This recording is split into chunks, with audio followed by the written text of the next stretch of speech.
Oh, there. All right. So just to make sure that we all kind of have our coordinates correct, let me just say I'm hosting the meeting. My name is Matthew Roller, and I'm a professor in the classics department. I also happen to be the PI on the Mellon Foundation grant that has created the funding for this program. And have sort of been guiding it in the several years we've been developing it. And so I'm really delighted to see a number of you here for this and potentially interested in learning more about the program and thinking about whether it could be something that works for you.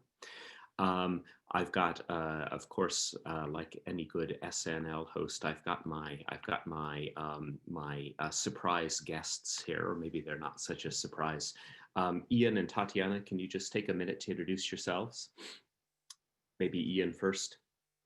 Sure. Yeah, hi, my name is Ian Phillips. I'm a professor in philosophy and also psychological and brain sciences. So I guess I'm here to represent what it is to have an interdisciplinary job. I started at Hopkins about, 18 months ago, 2019. I won't say any more now because I'm going to speak a little bit more about my career in my 7-minute guest slot. Okay, great. And Tatiana, do you just want to say quickly who you are? And then we'll, if you don't mind, maybe I'll ask each of the guests to introduce themselves quickly. Yes, I'm Tatiana Vizani. I'm a third-year PhD student, and I am the first in IHS, and I will tell you what I do later as well. Tatiana is the intrepid pioneer in this program. She's the first and at the moment only student in it. So we're looking. Maybe could I just get each of those of you who have joined the information session to say a quick word or two about who you are and what your background is. Maybe we can start with Sheng Xuan. Hello everyone, my name is Sheng Shuang, and I'm a second-year graduate from German section. And I'm interested in this program because I want to do some combined studies about German literature and the Chinese Cultural Revolution, or some contemporary Chinese issues. So that's why I'm here. Thank you. Great. I don't know everybody. Maybe Glenn, do you want to go next? Yeah, sure. I'm Glenn. I'm first year in the German program, and I have interdisciplinary interests in music. Aha, okay, excellent. And Marshall? Yeah, hi everyone. I'm a second year PhD student in the Department of Comparative Thought and Literature, and I have a background in roughly just history of philosophy and literary theory, but I'm interested in going in a direction that involves psychoanalysis, so I think this might be potentially an avenue for that. Great. It's really interesting to hear what people are thinking. It's kind of mind-blowing, honestly. This is great. Barthélemy? Sure. Hi, everyone.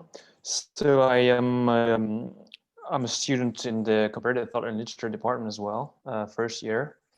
I have a background in political science and literary research in France, and I consider combining comparative literature and history of art.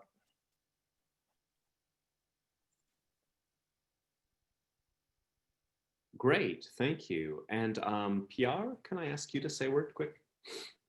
Yeah, hey y'all, my name is Pierre Seth. I'm a first year graduate student in the Department of Political Science. I do work with Black political thought, emotion, policing, suffering, and violence, kind of thinking about the public good, ethics, and everyday life, and kind of overlapping with theories of race, gender, and health. So, yeah.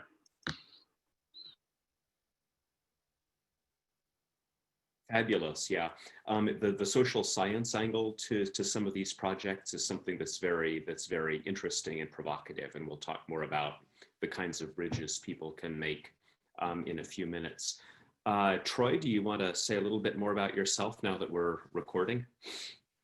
Hi, sure, thank you, everyone. I'm Troy Tower. I actually graduated in 2017 from the Italian section of what used to be called German and Romance languages. I'm here out of pure jealousy. I lobbied for these kind of changes, and actually, when this program was being designed, I met with various professors in various departments and was almost physically ejected from the office. There was a lot of hostility around this idea, so I'm just thrilled that it's off the ground, and I'm very excited to hear from the participants and perhaps future future fellows, just to really celebrate the birth of this program. So thank you for letting me join in, also as a technically as an outsider. Great, thanks a lot, Troy. It's great to see you, and I like your sort of modernist Italian backdrop there. It looks very Northern Italian in a pointillist sort of way. And then there's one more person on the line. It just says Krieger School of Arts and Sciences. I don't know who that is. Does that person want to come out from behind the screen and say hello? Is that somebody there?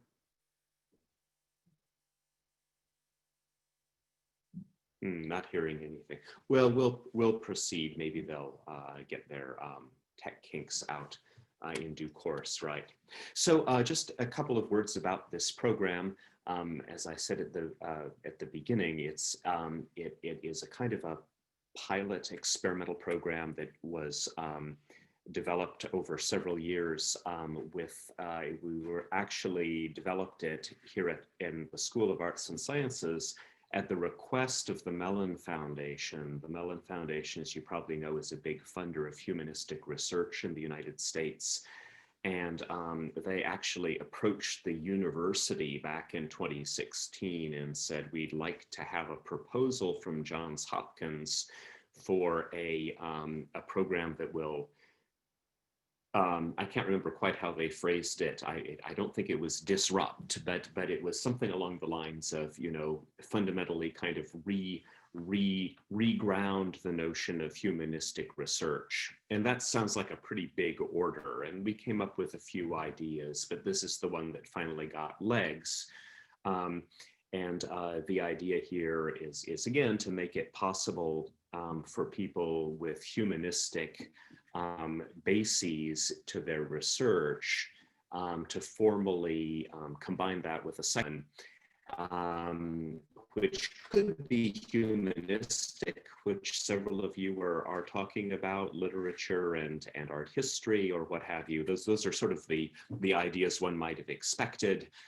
However, I think there's also been some interest in reaching from humanistic disciplines to social sciences, combining those kinds of methods, and even reaching from humanistic interests into the natural sciences. And the Mellon Foundation is actually really excited about that. So there's kind of no limits to the combinations that could potentially be proposed. Marshall, who's in comparative thought and literature, this is, of course, already an interdisciplinary department. And it may be that the kinds of things you're interested in doing could be done within the framework of that department already. Though I don't know about that. It kind of depends on who the people are. But traditionally, that department has specialized in comparative research and comparative literature and intellectual history, which are wonderful interdisciplinary fields, disciplinary work. And so maybe with that, I'll invite Ian to talk a little bit about his own research, because he's really bridged between the humanistic discipline of philosophy and cognitive science, which is, a kind of a combination that seems disciplinarily very out of the box and yet has a lot of intellectual justification. So Ian, can you say a little bit about just what it's like to do this kind of research? And this is the kind of work, this could be an example of the kind of work our program could, would be interested in supporting. Sure. So, and I've opened up screen sharing, so I think you should be there. Yeah, this is because I'm now sort of a scientist, and every scientist prepares slides whenever they talk. So,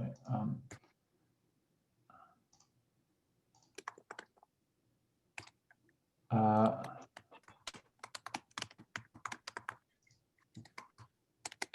you now seeing, is everyone able to see a slide saying who am I?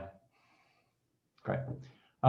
Yeah, so as I said, my name's Ian Phillips. I did my PhD just straightforwardly in philosophy back in 2009 in London, and then taught as in philosophy departments in the UK and then in Princeton for about 10 years.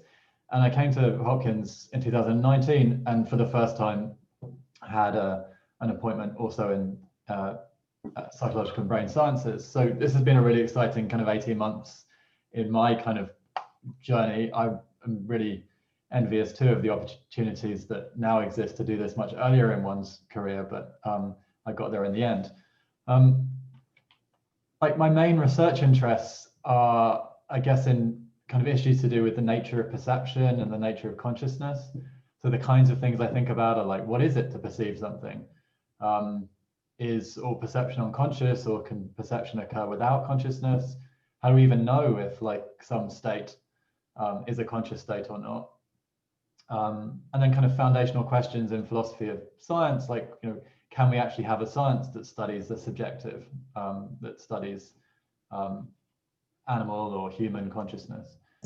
And then questions about how, you know, different mental constructs like attention or memory or belief connect to consciousness. I mean, are there things you can be perceiving consciously without attending to, or can you only consciously perceive what you attend to?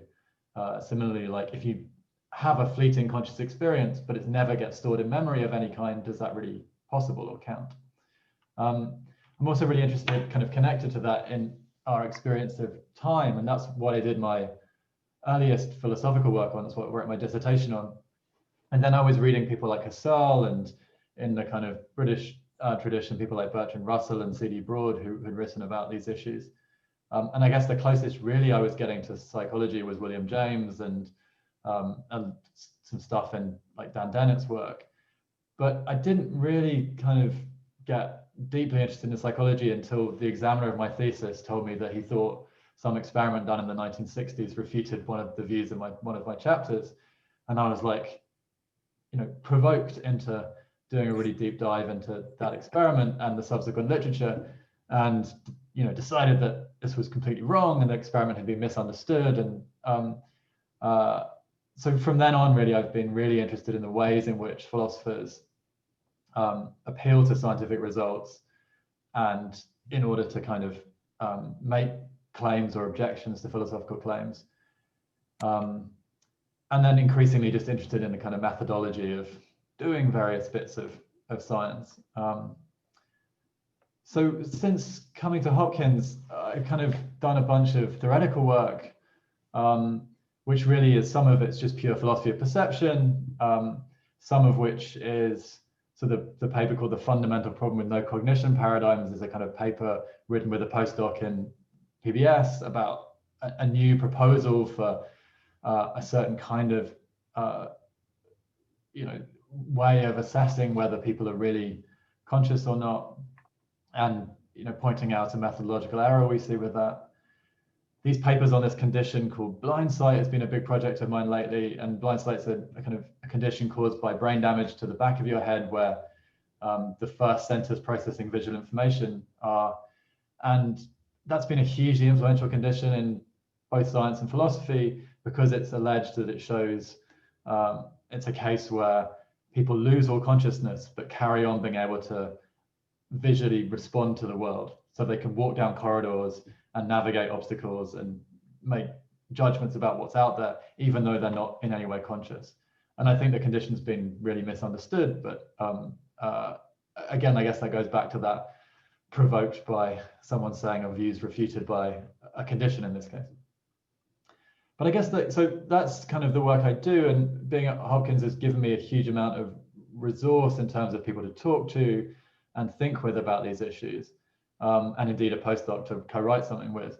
But the most exciting thing for me about the kind of interdisciplinarity of my work now is the experimental side of things. So just mention very briefly a couple of projects I'm involved with now, which you know, in my old life I just couldn't have done. So this is a project with a colleague, John Flombaum, in psychology, and a graduate student of his, Ali Opadiura, and it's about temporal experience.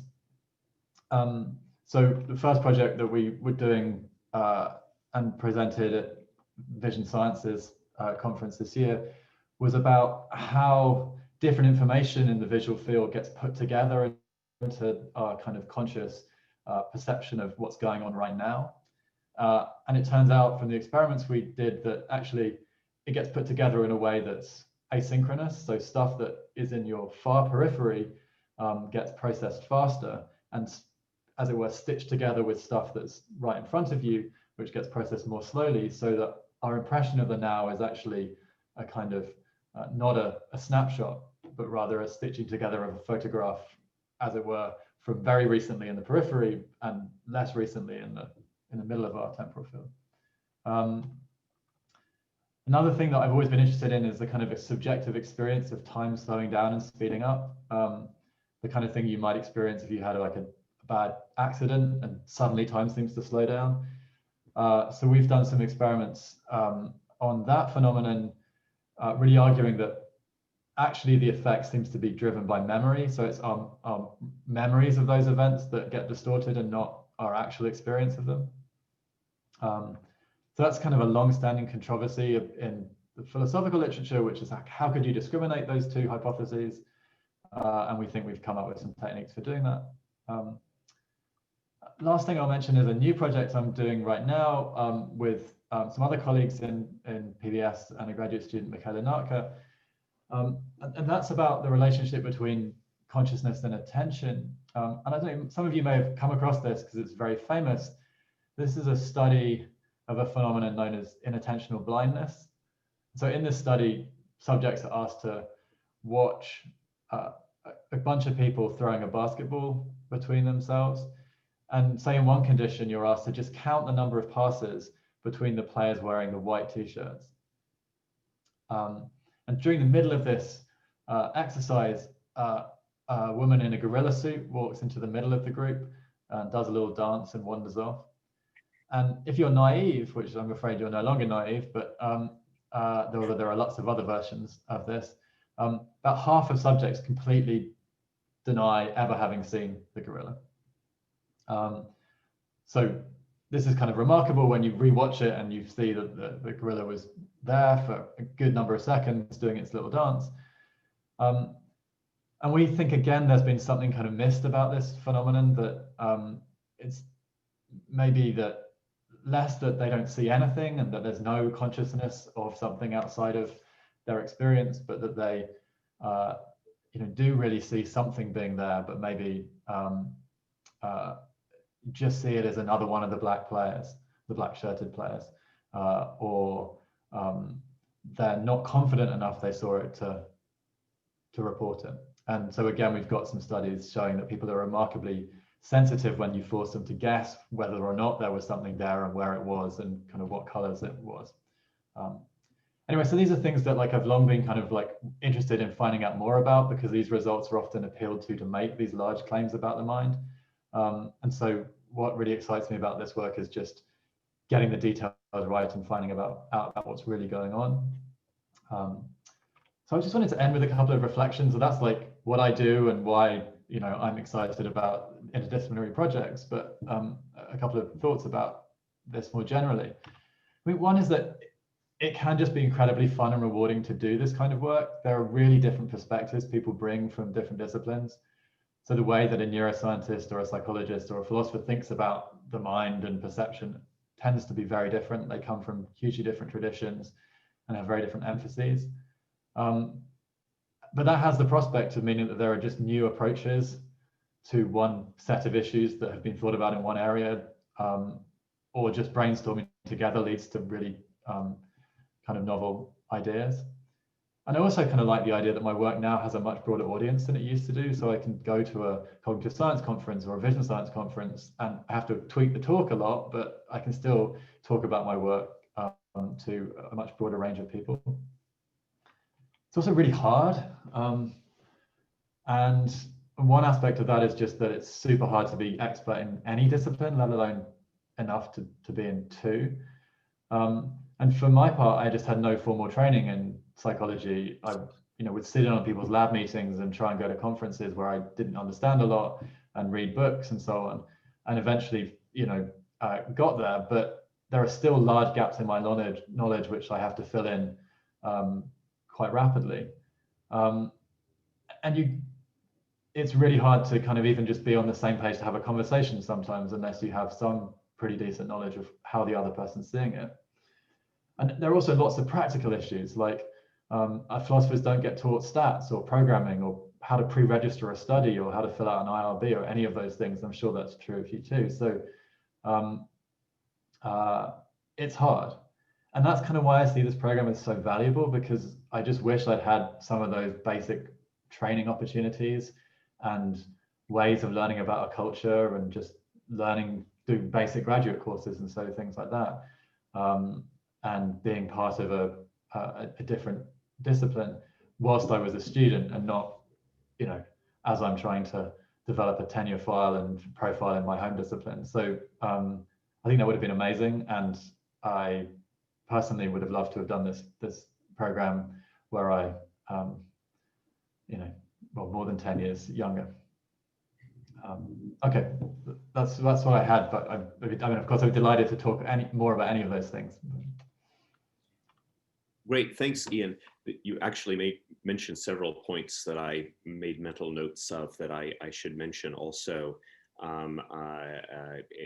at the other end. But let me turn to Tatiana here, and Tatiana, maybe you can talk a little bit about your work as the first person in the program, which is quite different.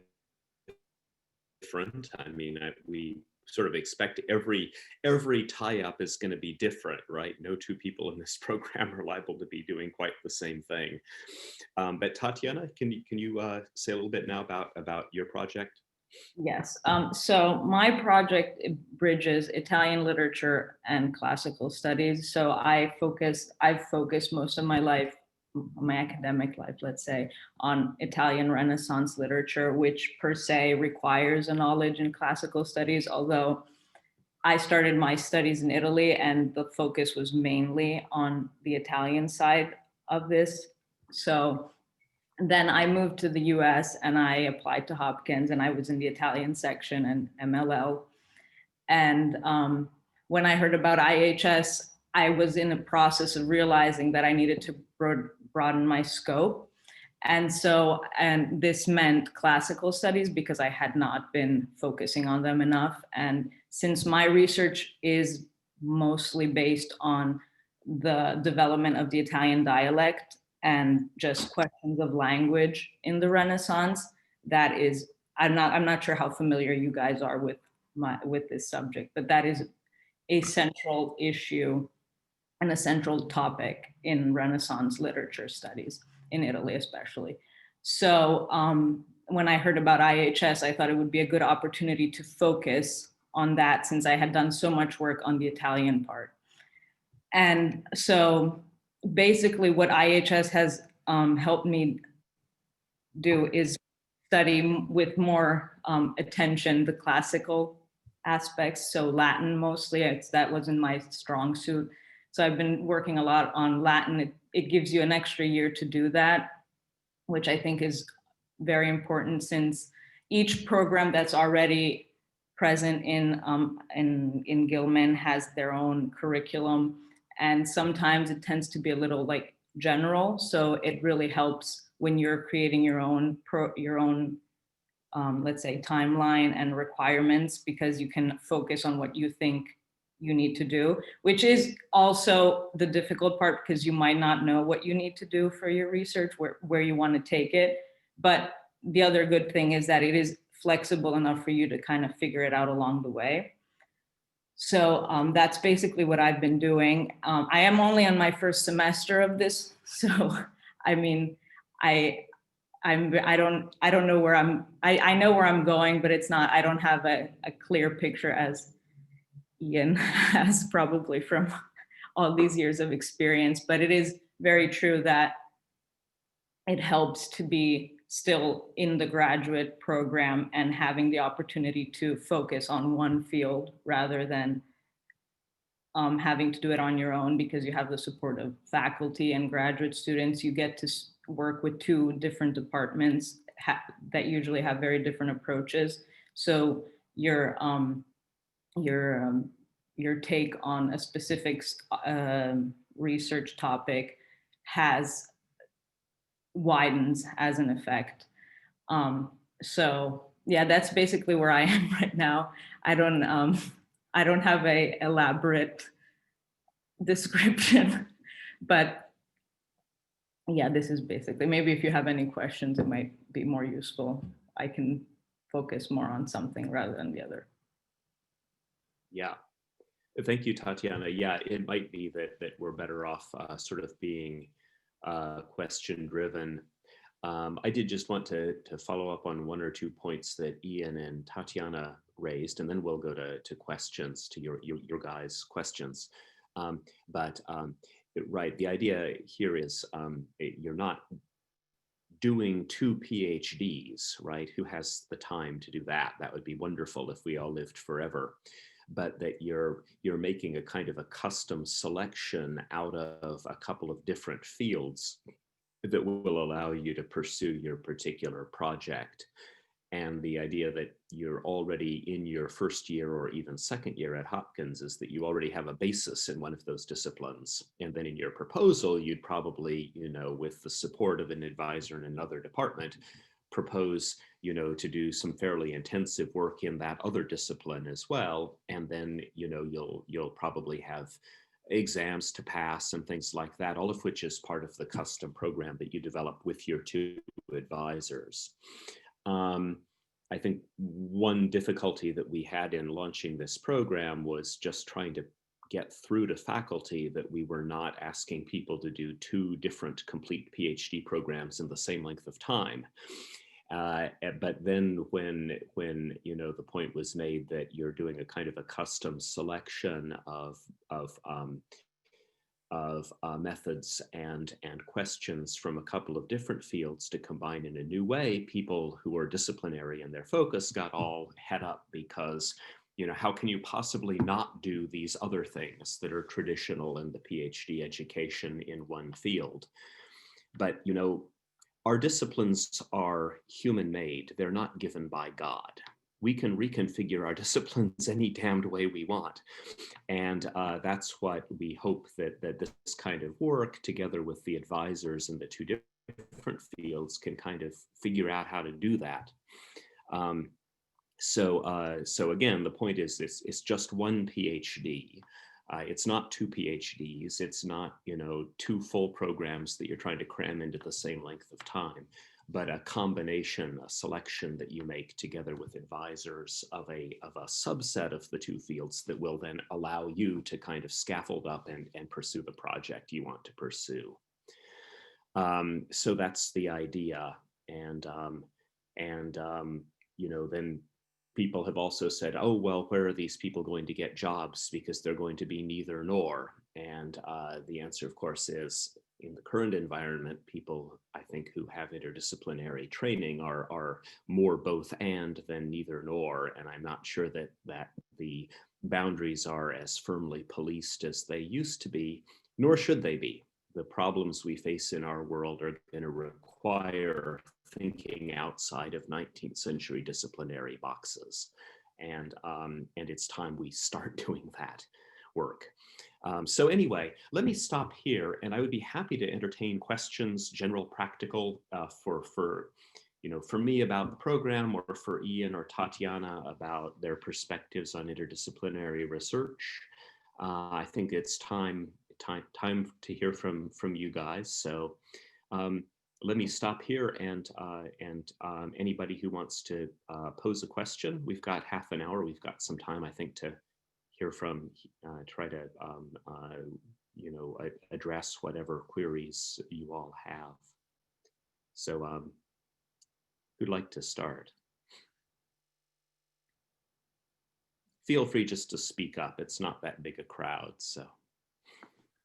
Yeah, I have a basic question because I'm interested in choosing my second field in music. And is that possible since music is in the Peabody School that's not within the Krieger School? Yeah, so we had to be very careful about this. The Krieger School is the kind of owner of the grant, but we made a very specific point of including the historians of medicine in the history of medicine program, and indeed some of them have been very interested in this program. So we are ready to work between divisions. I think the trickier thing with Peabody is that there's no PhD program as such there, and so in other words, what we don't have is a like PhD in musicology. So it would take some thought to figure out kind of how to put that together in a way that would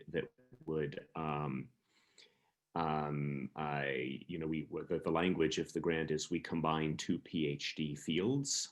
And so we'd have to, I'm not saying that this is some kind of deal breaker, but it's a, part of the fun of this program is that even the questions we get are already out of all the boxes we already thought we were thinking outside of. So thank you for that question. I wouldn't rule it out, but it would take a little thought to figure out how to manage that. Okay, thank you. I have a question.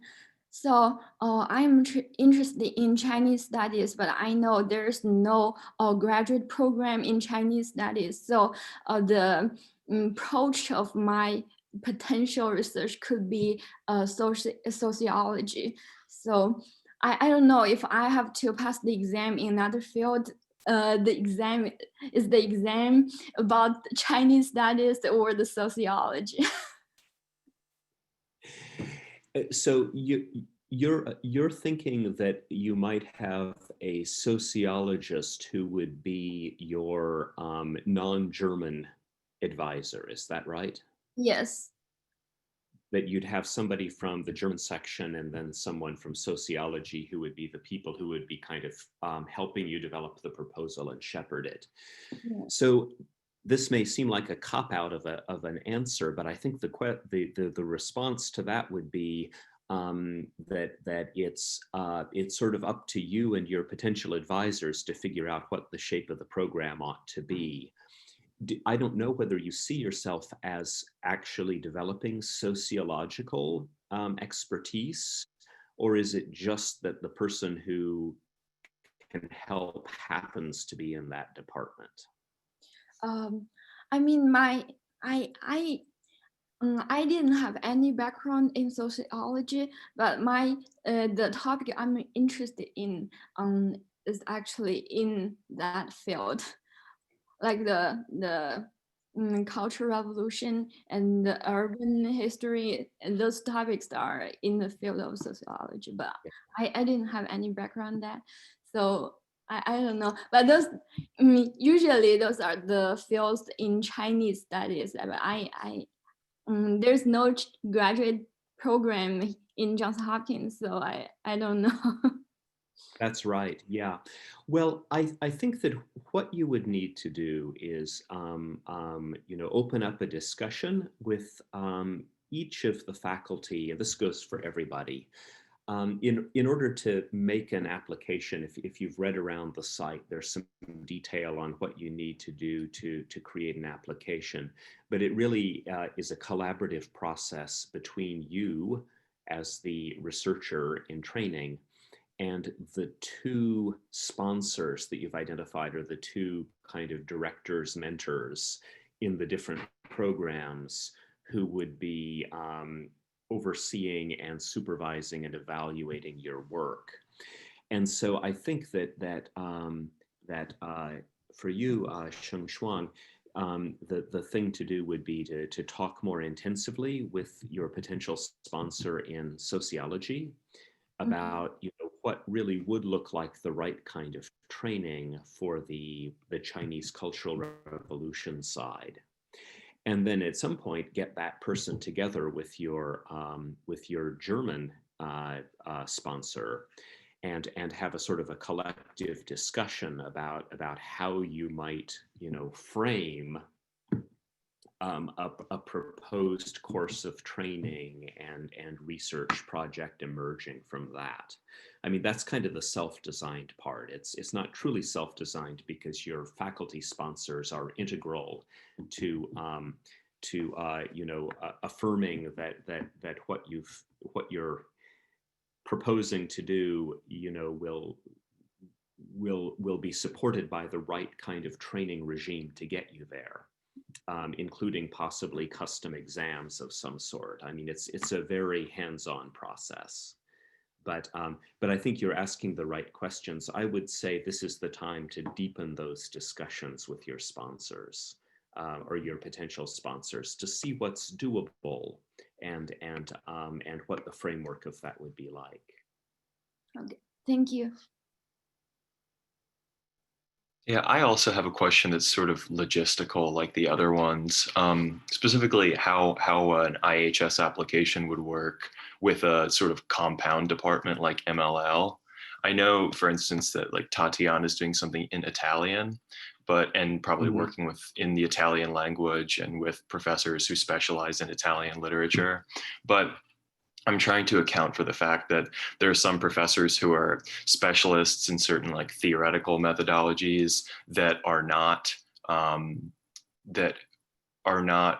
predominantly carried out under their home language. So as you pointed out, Professor Roller, I mean, CTL is a very interdisciplinary department as it is, but I'm interested in pursuing something involving psychoanalysis. And the one professor we had who's a specialist in psychoanalysis is an emerita now, and she's sort of, in the process of moving into retirement. So I'm doing some research on, who are the specialists in psychoanalysis at JHU, and there's one in English, and there's one in that's technically in the Spanish department. And I think to myself, is there any way to work around this if I wanted to work with somebody who does specialize or has some sort of background in psychoanalysis, but is technically a Spanish professor? Is there any way to like work around this, even if the work that I would be doing is not primarily in the Spanish language? Yeah, thanks for that question, Marshall. I think this is a common conundrum people have, especially at Johns Hopkins, where many of our departments are already pretty interdisciplinary in different kinds of ways. But what the application requires is merely that you have two faculty sponsors from two different units. And then it's really a matter of putting together that custom curriculum. So, I mean, just because someone has an appointment in the Spanish section, say, doesn't necessarily mean that they have to be training you in Spanish, right? There's an awful lot of comparative literature in the very kind of traditional sense of comparative literature that goes on in the MLL department already, even though it remains, organized by these sections. So I think the kind of simple answer to the question is,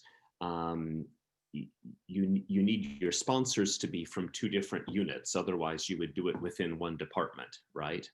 But I don't think there's any, there's no, I guess, I'd never really thought about whether there was any obligation for, a Spanish professor with expertise in psychoanalytic criticism to actually be teaching you Spanish per se.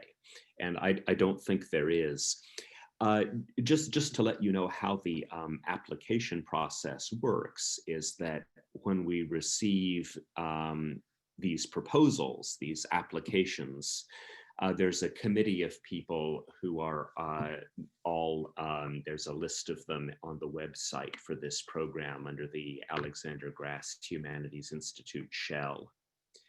And everybody looks at these applications and they're all different, right? And then a decision is made. You know, we try to make a decision then on that basis of which seem to be the ones that are that are going to be the easiest and most successful, well, not the easiest, but the most successful ones to carry out as best we can guess.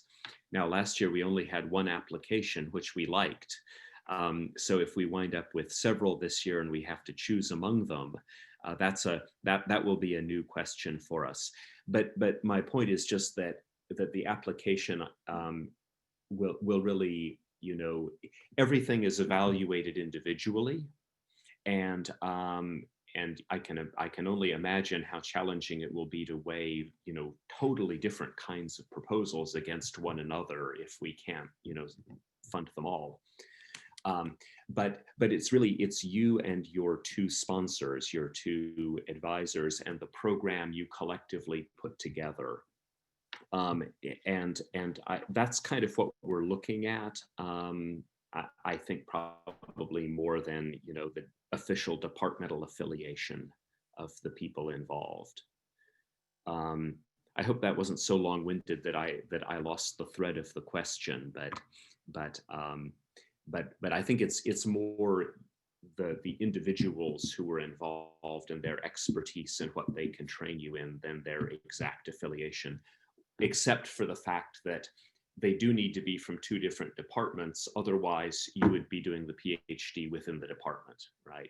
So one thing we have to do with these proposals is make clear why it would be easiest, significantly easier to carry it out in the context of an interdisciplinary program, rather than within your home department, where people often have some help or input from people from other departments as well, right?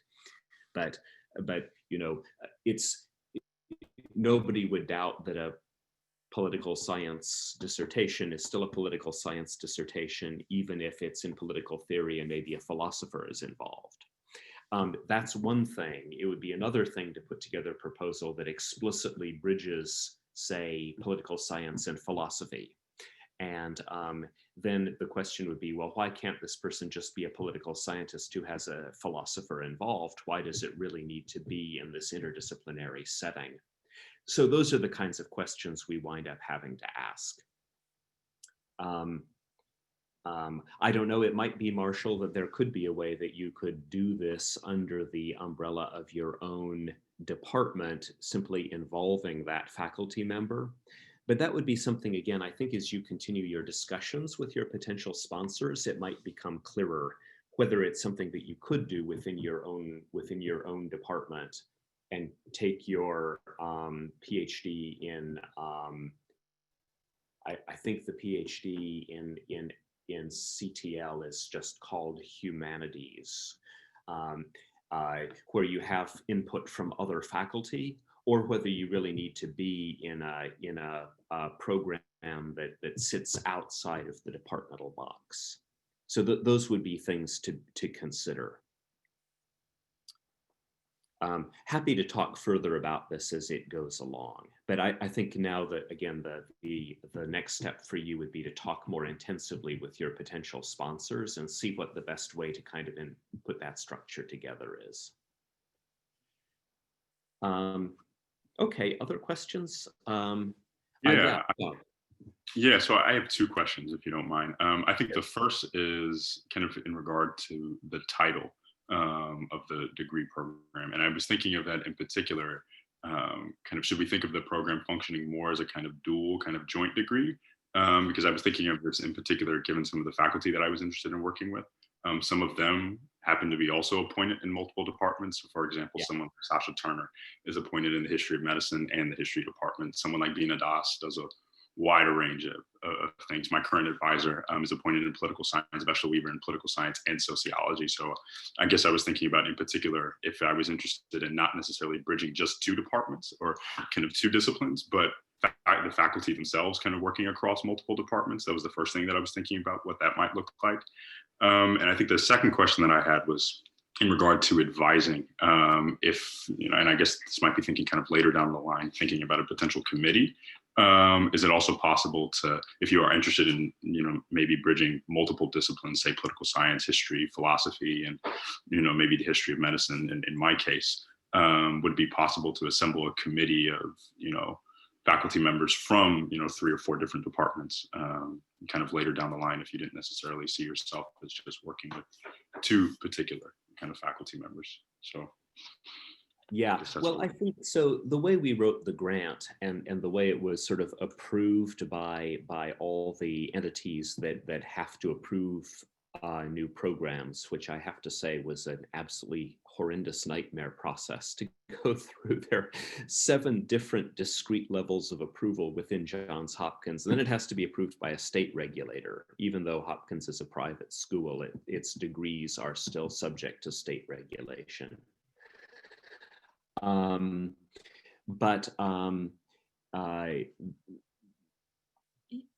Again, the way the program is put together is that you have two faculty members notionally from with different departmental appointments who are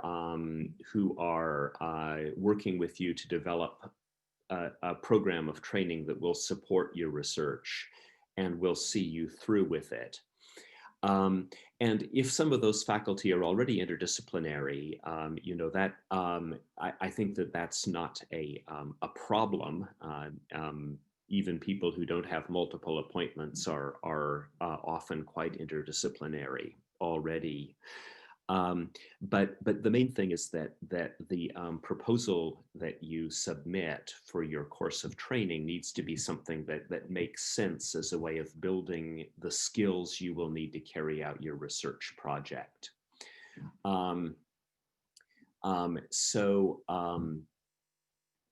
I mean, one issue again is that individual PhD programs that are departmentally based. So here at Hopkins, to a large extent, it's still the case that PhD programs line up with departments. There are some amalgamated departments like MLL that actually one department oversees 4 or 5, officially 4 or 5 different longstanding PhD programs. But for the most part, our departments, every department has, its PhD programs, very 19th century set of boxes. And so, when you talk about having training in, say, political science and history of medicine, there's a question as to how your proposal relates to those fields, and you'd want it to be legible to a historian of medicine that you've had appropriate training in that field. If that's an important part of your research, you'd want it to be legible to political scientists that you've had appropriate training in that field.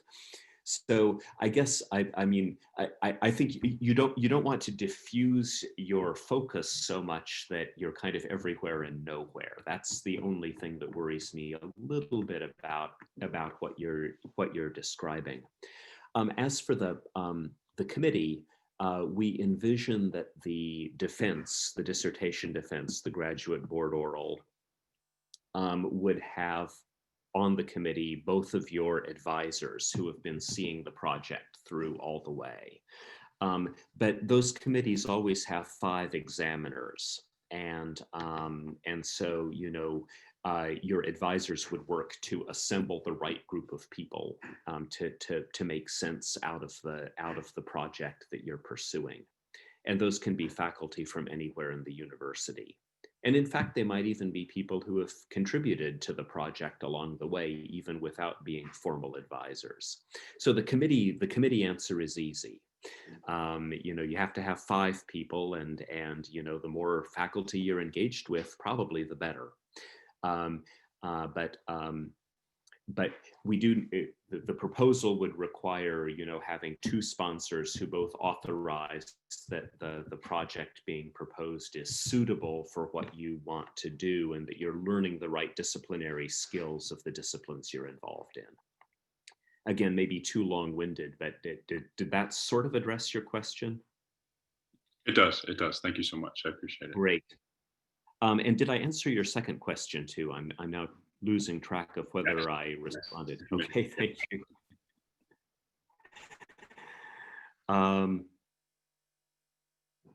Anything else? Any other queries people might have?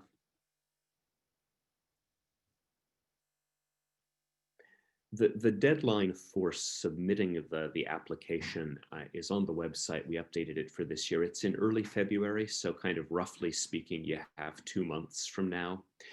What we try to do is turn it around and let people know as soon as possible. Last year it was easy because we just had one application. We had to talk about it a little bit, but we were able to notify Tatiana by early March. And the key thing is, if you enter this program, you transition in July at the end of the fiscal year, June 30th, July 1st, onto the Mellon grant, and that then provides your stipend.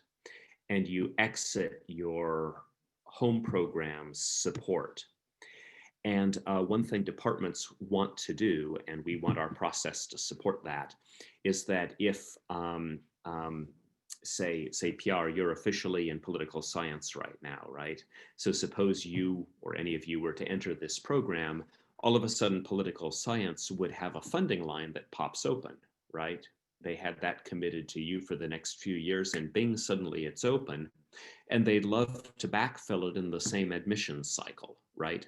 So if we can get the word out by early March, then that gives departments an opportunity to make the adjustment already in the very same application cycle. And that's something that it is great if we can do it, because the effect of that is then that the Mellon grant actually increases the number of graduate student funding lines, right? Because all of you who move over onto the Mellon funding line, your department recycles that funding, and that helps grow the total number of students receiving training and gives more support to more students.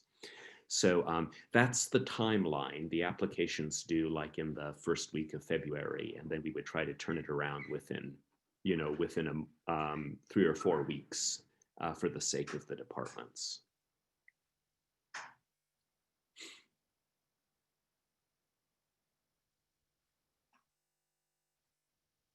Anything else that would be useful to air out while we're here? We've officially still got a couple minutes, though we don't have to take every Yeah, minute. I could ask, and maybe Tatiana could answer this, because in German, we're expected to teach in later years. So once we transfer to the humanities program, would the teaching still be a part of the program, or no longer?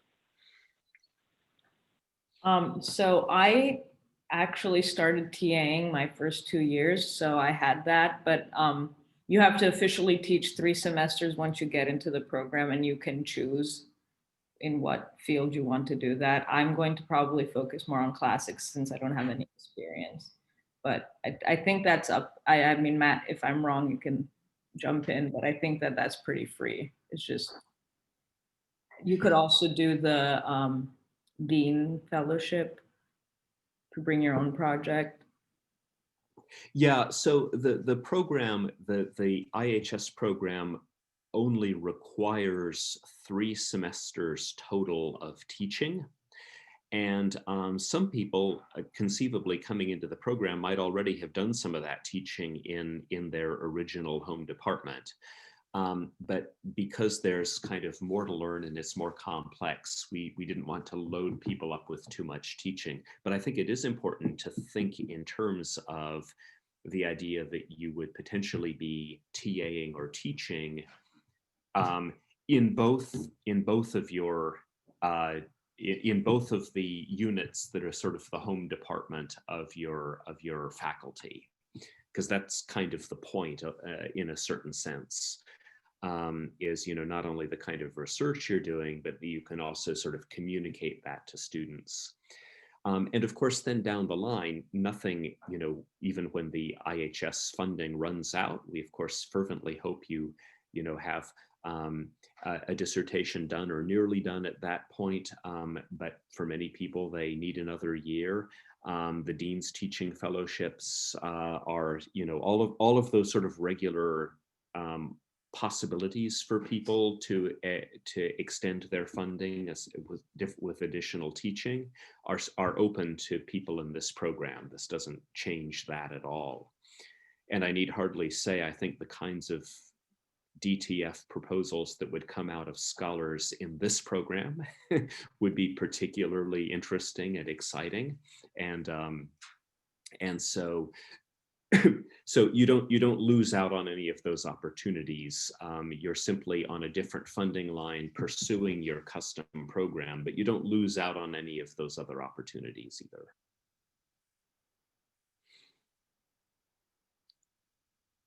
Anything else? I always admire Ian having the opportunity to spend half his day in the library and the other half in the lab. I think that, you know, the kind of experience of doing this kind of work doesn't look like, I'm not hearing from any of you that you're looking to, like, you know, reach from comparative literature to nuclear physics. I mean, that would be, you know, we're not quite there yet, but in a certain sense, nothing is off the table if you have advisors and a program who can make sense of it. Matt, I have a question. Yes, go ahead. How many students are we looking to onboard on the next cycle? Well, so we originally imagined that the funding is set up for 2 a year for 4 years entering, and then they carry through all the way to the end. Last year, we only had 1. So this year, you know, I hope we have 2, but I think that I certainly hope we can have 2. But I wouldn't rule out going to 3 to kind of backfill for last year. But the funding provides for 8 total, notionally over 4 years. And, you know, if we like the way it's working and Mellon likes the way it's working, they might re-up for another cycle, which would be great, because then we could double all that and it could keep going for another 4 years or so, or for another 8 students. At some point, if it were to continue as a absolutely permanent thing, the university would have to figure out how to fund it, because Mellon doesn't support things forever. But I would say, you know, we're hoping for 2, and I think we could even reasonably hope for 3 if we got that many applications that were compelling, because we started last year with just 1 instead of 2. Thank you.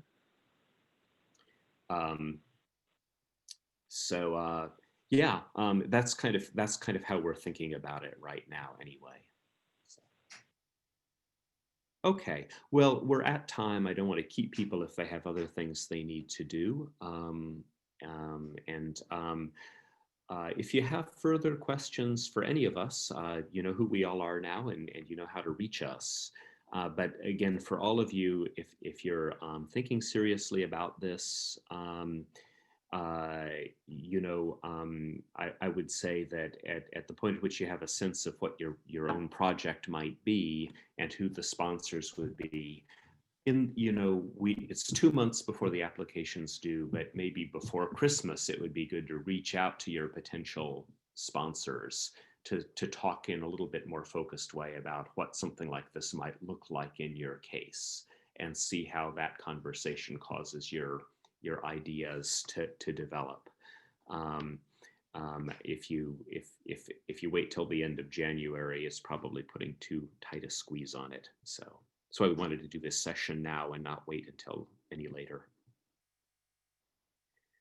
Great. All right. Well, thank you all. It's great to see you, and it's a real pleasure. Thank you, Ian and Tatiana, for coming out and doing your thing for this. And it's exciting to see so many people being interested, including alumni. Thank you, Troy, for listening in on all this, and Eileen also from the Dean's office.